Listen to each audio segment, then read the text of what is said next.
Et dans un corps de petite fille, j'ai toujours cru que j'étais un homme. J'ai transitionné et puis bien des années plus tard, j'ai eu une révélation qui m'a amené à détransitionner. Je peux pas faire un appel sans qu'on me dise bonjour monsieur. Les interventions que j'ai faites, elles sont irréversibles. Pour la plupart, on peut rien faire. Et ça c'est sûr que c'est comme un stigmate, mais il y a une réalité que je vis aujourd'hui avec un corps qui est mutilé, un corps qui était fonctionnel, qui était un bijou parce qu'il pouvait donner la vie, il était vraiment pleinement fonctionnel et ce corps, je l'ai mutilé. On peut pas détransitionner à 100%.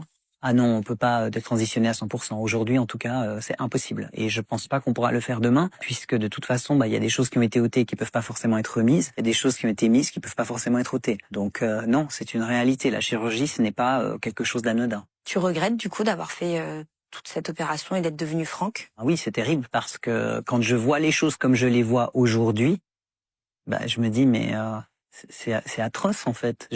Tout était sain, fonctionnel. Comment est-ce qu'on peut même appeler ça de la médecine finalement? On soigne pas, on mutile, on détruit. Ça avait soigné ton mal-être aussi profond. Ça t'a aidé à sentir mieux ces opérations. Ça m'a aidé à me sentir mieux, mais finalement c'était juste donner du poids aux mensonges auxquels je croyais. C'était pas m'amener dans un cheminement d'acceptation de moi et dans un cheminement de vérité.